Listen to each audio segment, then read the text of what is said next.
Teddy shirt পরলে সাপরি, same dress up পরলে গ্রামের খালাতো ভাই, একটু চুল কাটা এলোমেলো হলে টোকাই।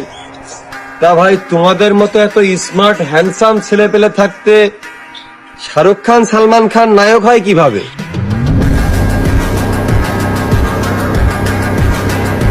और अभी तो रुको, क्लाइमैक्स अभी बाकी है। যে দেশে টিকটক করে নিজেকে হিরো দাবি করো, সে দেশে শাহরুখ খান আর সালমান খানকে কিভাবে নায়ক ভাবি? হেই গাইস, আসসালামু আলাইকুম। তো কেমন আছেন আপনারা? আশা করি ভালোই আছেন।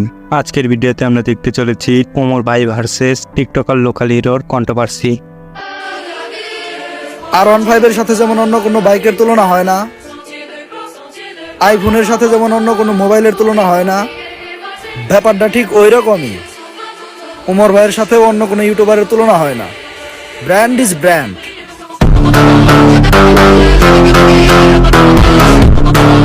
বুঝতেই তো পারছেন আজকের ভিডিওটা কতটা ইন্টারেস্টিং হতে চলেছে।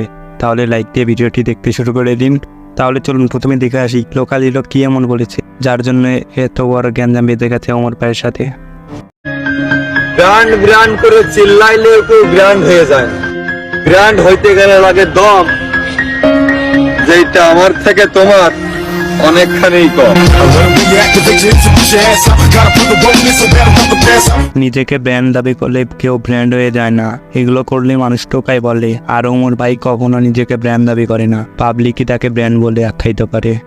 ওমর ভাইয়ের বিরুদ্ধে কেউ যদি কথা বলে তাহলে পাবলিক কি বলে তাও একটু দেখে আসি, চলুন।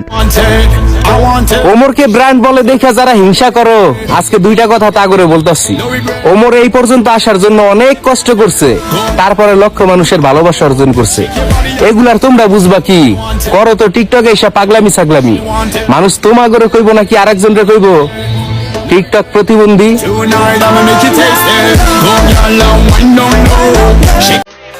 এতদিন তো অনেকেই ছিল, পারলে তুমি এখন চেষ্টা করতে পারো।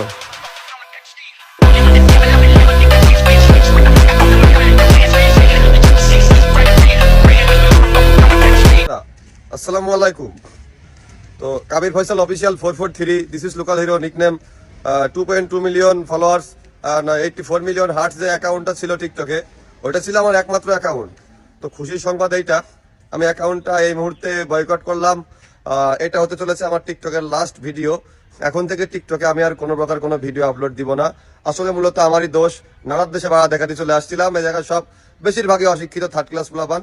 এই জায়গায় বলে একটা এরা বোঝে। একটা রিসেন্ট একটা ভিডিও দিয়েছিলাম পিসি পোলাপান, মানে যারা আর কি যাদেরকে সমস্যা হচ্ছে এদের উদ্দেশ্য করে, যেন সব বিশৃঙ্খলা একটু কম হয়। ভাই তুই তোর কাজ কর না, তুই অন্যের কাজ কেন দেখতে যাবি? এ খারাপ একটু গায়ে বসতি, তুমি কি কাকরাইল মসজিদের ইমাম নাকি ভাই? মানে এমন কিছু ছেলে পেলে যারা আমার এলাকায় আমাদের এই শহর অঞ্চলে আমার 700 গাদের ভিতরে ঢোকার আগে সালাম দিয়ে ঢোকে, তারা দেখি আমার মিন করে ভিডিও বানায়। তো ব্যাপারটা খুব সেন্টিমেন্টাল লাগছে। দেখা হবে সবার সাথে, তবে ভিডিওর ভিতরে গাল খেসার মতন এত দালালের বংশধর তো আমি না। আর যাদের ভোটার আইডি কার্ডে এক নাম থাকে আর অন্যান্য জায়গায় অন্য বাপের গান গেয়ে বেড়ায়, তাদেরকে যৌনকর্মীর সন্তান বলা হয়। ধন্যবাদ। কে রে তুই? মা চিনিস আমাকে? তুই মারা চিনিস আমাকে? আচ্ছা, টিকটকে সবাই অশিক্ষিত আর তুমি একাই শিক্ষিত। আর তুমি কি এমন হয়ে গেছো যে তোমার আশেপাশে ঢুকতে গেলে সালাম দিয়ে ঢুকতে হবে? তোমাকে মেন করে ভিডিও করলে তোমার ইগোতে লাগে, এটা কোনো কথা? এগুলোকে অ্যাটিটিউড বলে। আর রিয়েল লাইফে অ্যাটিটিউড পাবলিক হচ্ছে না।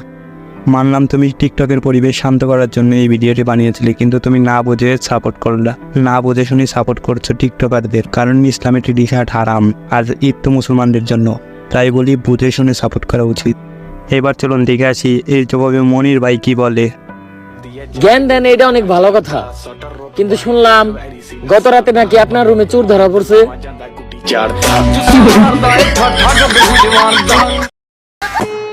হ্যালো এভরিওয়ান, আপনারা কি একটা কথা জানেন? ওমর ভাইয়ের পিছনে সমালোচনা করে যারা, প্রকৃতপক্ষে এই জেনারেশনের টোকাই তারা। সর্বশেষ ওমর ভাই তার হেটারদের বিরুদ্ধে কি বলে তা একটু শুনে আসি, চলুন।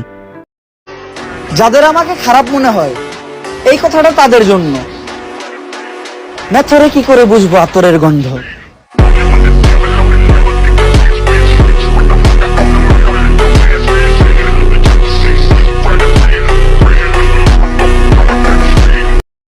আমাদের আজকের আয়োজন এই পর্যন্তই ছিল।